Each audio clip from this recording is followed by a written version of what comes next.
আগামী বছরের 7 ফেব্রুয়ারি শুরু হতে যাওয়া টি-20 বিশ্বকাপ সামনে রেখে দল গঠনের সময় ঘনিয়ে এলেও এখনও চূড়ান্ত সিদ্ধান্তে পৌঁছাতে পারেনি বাংলাদেশ ক্রিকেট বোর্ড। আইসিসির নির্দেশনা অনুযায়ী 3 জানুয়ারির মধ্যে 15 সদস্যের দল জমা দিতে হবে অংশগ্রহণকারী দেশগুলোকে।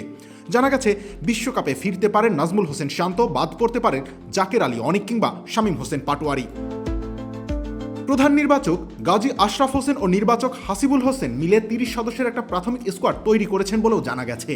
তবে দুশ্চিন্তার জায়গা হয়ে দাঁড়িয়েছে মিডল অর্ডারের দুটি পজিশন। এই জায়গাগুলো নিয়ে এখনও নিশ্চিত নন নির্বাচকরা। বিপিএল শুরুর পর থেকেই সিলেটে অবস্থান করছেন হাসিবুল হোসেন। অন্যদিকে গত রবিবার সিলেটে এসে সোমবারই ঢাকায় ফিরে গেছেন গাজী আশরাফ।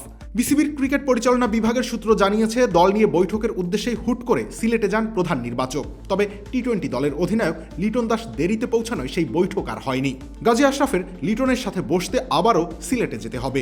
ক্রাঞ্চি রোলের ভিতর চকলেট ক্রিমের filling, all time cream roll, মুখে দিতেই স্পেশাল ইনসাইড।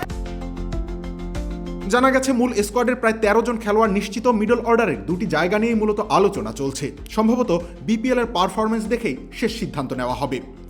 তবে বিষয়টি নিয়ে প্রকাশ্যে কথা বলতে চাননি নির্বাচক প্যানেলের কেউই, যদিও বিপিএল এর পারফরমেন্স যে বড় ভূমিকা রাখবে সেটার ইঙ্গিত পাওয়া গেছে। সেখানে দৌড়ে নুরুল হাসান সোহান, জাকের আলী অনিক, শামীম হোসেন পাটোয়ারি, তাওহিদ হৃদয়, মাহিদুল ইসলাম অঙ্কনের নাম আছে। মিডল অর্ডারে গিয়ে বিপিএল এর আশার আলো দেখাচ্ছেন পারভেজ হোসেন ইমনের উত্থানের ফলে জাকের কিংবা শামীম যে কোনো একজন বাদ পড়তে চলেছেন বিশ্বকাপের স্কোয়াড থেকে। সাম্প্রতিক সিরিজগুলোতে মিডল অর্ডারের ব্যর্থতা ভুগিয়েছে বাংলাদেশকে। 4 কিংবা 5 নম্বর পজিশনে নিয়মিত খেলা তাওহিদ হৃদয় এবার বিপিএলে খেলছেন রংপুর রাইডার্সের হয়ে। এখন পর্যন্ত এক ম্যাচ খেলে তিনি 1 রাউন্ড করে আউট হয়েছেন। একই দলে থাকা নুরুল হাসান ব্যাটিংয়ের সুযোগই পাননি। নোয়াখালীর হয়ে খেলা মাহিদুল 3 ম্যাচে করেছেন 88 রান। তবে জাকের আলী এখনও খুঁজছেন নিজের ফর্ম। ঢাকা ক্যাপিটালসে খেলা শামীম হোসেনও খেলেছেন একটি মাত্র ম্যাচ। নির্বাচকদের কিছুটা স্বস্তি এনে দিয়েছেন সিলেট টাইটান্সের ব্যাটার পারভেজ হোসেন। 4 নম্বরে নেমে প্রথম ম্যাচে 33 বলে অপরাজিত 65 রান করার পর দ্বিতীয় ম্যাচে করেন 41 বলে 60 রান।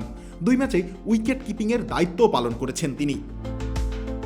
অন্যদিকে টপ অর্ডারে নাজমুল হোসেন শান্তকে ফেরানোর বিষয়টিও আলোচনায় আছে। রাজশাহী ওয়ারিয়র্সের অধিনায়ক আসরের প্রথম ম্যাচেই সেঞ্চুরি করে নিজের দাবি জোরালো করেছেন। তবে নির্বাচকদের প্রত্যাশা শুধু এক ম্যাচ নয়, নাজমুলের কাছ থেকে চাই ধারাবাহিক পারফরমেন্স। সব মিলিয়ে বিশ্বকাপ দল ঘোষণার আগে বিপিএল এর বাকি ম্যাচগুলো হয়ে উঠছে অনেক ক্রিকেটারের জন্যই ভাগ্য নির্ধারণের মঞ্চ। রবিউল ইসলাম রানী, খেলা 71।